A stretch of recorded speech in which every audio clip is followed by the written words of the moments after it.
En el hígado es donde más se presenta metabolismo de medicamentos y recuerden las reacciones por enzimas en el hígado se dividen en dos grupos: reacciones de fase uno y reacciones de fase 2.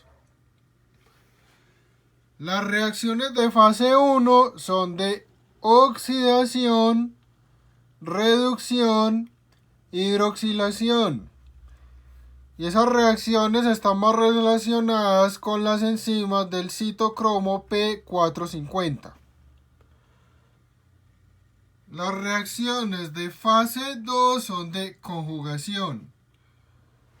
Las de fase uno producen más metabolitos tóxicos o metabolitos intermediarios o metabolitos reactivos o aductos o metabolitos nucleofílicos, electrofílicos, epóxidos. Entonces producen más sustancias tóxicas. Y las de fase 2 son las que hacen más detoxificación. Neutralizan sustancias tóxicas. Fase uno produce más sustancia tóxica. Fase 2 neutralizan más sustancias tóxicas. Entonces, ejemplos de reacciones de fase uno: citocromo. Recuerde que las enzimas de citocromo tienen subtipos. Eso se denomina isoformas. Una de las isoformas se llama citocromo 2E1. Ese citocromo 2E1 metaboliza varias sustancias, incluyendo el acetaminofén. Ese citocromo se puede inducir, puede aumentar su capacidad o velocidad de metabolismo con sustancias como el alcohol, el licor y la rifampicina, que es un antituberculoso, ya lo habíamos visto. Rifampicina. Metabolismo del acetaminofén. Tengo 60% glucuronidación, fase 2. 30% sulfatación, fase 2. 5% riñón sin cambios, sin metabolismo, así como entró, así sale por el riñón. Y un 5% de metabolismo por este citocromo 2E1. Ese porcentaje de metabolismo es importante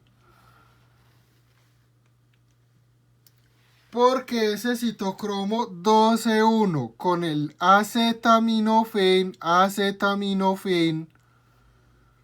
produce un metabolito tóxico. Entonces el citocromo es el que produce metabolito tóxico del acetaminofén.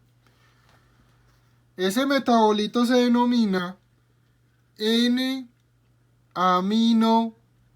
para benzoquinoneimina. N-amino para benzoquinoneimina. Y se representa con la sigla NAPQI.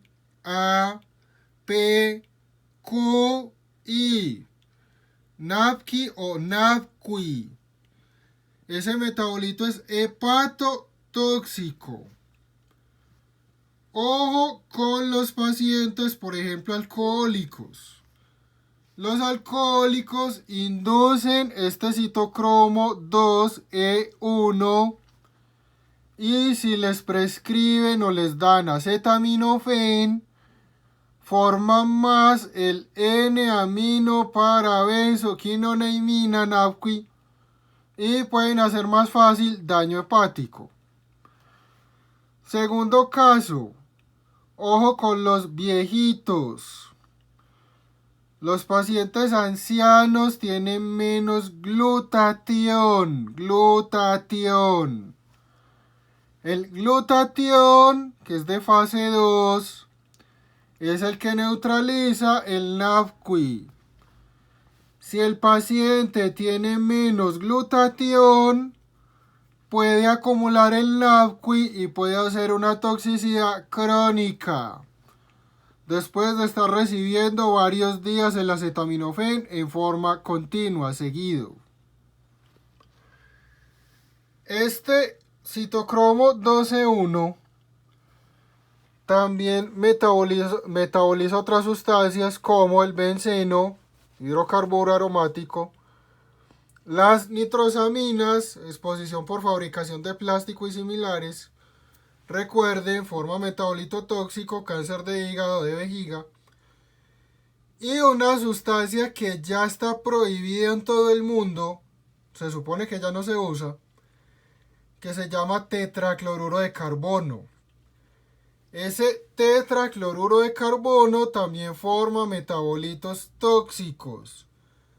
Y esos metabolitos pueden causar carcinoma hepatocelular o pueden causar cirrosis.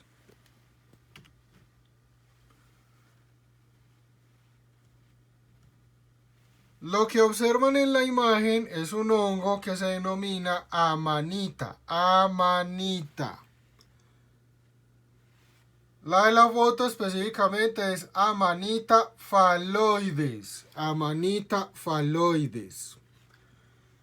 Esa amanita, la toxina, usa unos transportadores en el hígado que se llaman transportadores de sales biliares.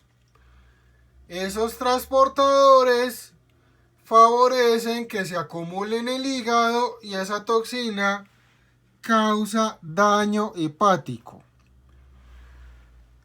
El paciente se expone a la toxina por ingerir, por comerse el hongo. ¿Cuándo puede pasar? No en Colombia. En otros países la gente come hongos como parte de la dieta. Entonces un bisoño, un buñuelo, confundió el hongo, cogió este que era tóxico, daño hepático. 2, que eso sí puede que vean algún paciente acá, que por buscar hongos alucinógenos por Travase, confunda el hongo, consuma uno de estos y haga un daño hepático. Entonces, Amanita phalloides. Este hongo tiene un primo, tiene uno de la familia que es muy conocido, que se llama Amanita muscaria. Amanita muscaria. Ese es el honguito de Super Mario. Contrario a lo que cree la gente, la mayoría de las personas, ese hongo no es como tan alucinógeno, no genera como tanto efecto psicoactivo, no siempre traba. Ese hongo tiene una sustancia que se llama muscarina. Entonces, Amanita muscaria. Toxina, muscaria, muscarina. Esa toxina, esa sustancia conocida como muscarina, actúa en unos receptores que se llaman receptores muscarínicos. Muscaria, muscarina, muscarínico. Los receptores muscarínicos son del sistema parasimpático. Esa muscarina actúa igual que la acetilcolina. Entonces, esa muscarina activa esos receptores y aumenta la actividad de los receptores, da un efecto parasimpático. Ese efecto también se conoce como efecto colinérgico. Exceso de acetilcolina. Se dispara, se aumenta mucho la actividad parasimpática.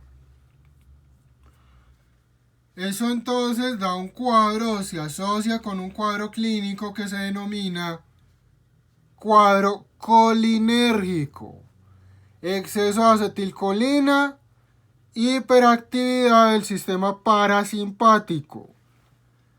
Ese paciente va a tener diarrea, va a tener miosis, contracción de la pupila, va a tener bradicardia, va a tener hipotensión, va a tener diaforesis o sudoración, va a tener incontinencia urinaria y va a tener cialorrea y epífora, lagrimeo. Entonces se llama cuadro colinérgico. Cuando usted ve esto y ve una pregunta abierta en un parcial de anote todas las reacciones del paraquat en el pulmón, usted termina así. Entonces, paraquat es un herbicida, lo que la gente llama matamaleza. Ese paraquat es tóxico. Puede causar daño en varios órganos o sistemas, principalmente en el pulmón. Para entrar al pulmón, usa un transportador que se denomina transportador de poliaminas. Llega al pulmón y lo primero que hace es reaccionar con el NADPH, nucleótido de nicotinamida. Eso al principio neutraliza el paraquat, pero se agota el NADPH y ese paraquat empieza a reaccionar con el oxígeno y forma radicales libres de oxígeno. Esos radicales libres de oxígeno dañan el pulmón. Un paciente que ingiera 60 o 70 centímetros de paraquat sin diluir se muere. Un paciente que ingiera por ahí 40 centímetros es muy probable que se muera. ¿Qué hace esto en el pulmón entonces? Primera fase, radicales libres, inflamación del pulmón, hemorragias en el pulmón, edema agudo de pulmón y el paciente se muere a los 2 días de habérselo tomado. Quedó vivo. Esos radicales de oxígeno y esa inflamación del pulmón activa unas células que se llaman fibroblastos y esos fibroblastos empiezan a causar o a desencadenar o a generar fibrosis pulmonar. Y ese paciente, a medida que hace la fibrosis pulmonar, hace una insuficiencia respiratoria. Se muere después de 1.5 a 2 semanas. ¿Qué depende que se muera rápido o no? Entonces depende de la persona, depende de la cantidad que ingirió, depende de si le hacen tratamiento o no, aunque eso realmente pues no cambia como de todo el pronóstico, pero puede servir en algunos casos. Entonces se puede morir por un edema agudo de pulmón, hemorragias 2 días o por una insuficiencia respiratoria a las 2 semanas. Problema. Este paciente va a presentar disnea. Normalmente a un paciente con disnea se le administra oxígeno. A este paciente no le pueden administrar oxígeno. Si le administran oxígeno, aumentan esas reacciones y ese paciente se muere más rápido. Entonces no le pueden poner oxígeno. Le pongo oxígeno, aumento los radicales libres de oxígeno. Chao pulmón, chao paciente. Tratamiento. Entonces hay un esquema con 3 medicamentos, con 3 cosas que se pueden usar. La primera se llama N-acetilcisteína. N-acetilcisteína. Esa da glutatión o activa glutatión y eso va ayudando a neutralizar radicales y paraquat. Segundo, vitamina E. Vitamina E. No le haga caso a la gráfica, solo vitamina E, las otras 2 no. La vitamina E es antioxidante. Tercero, el propanolol. Propanolol, lo mismo, no le haga caso a lo otro de la gráfica. Propanolol es un beta bloqueador. El propanolol reduce la entrada de paracuada del pulmón. Entonces se hace esquema con 3 medicamentos y dependiendo del paciente eso puede servir, puede ayudar.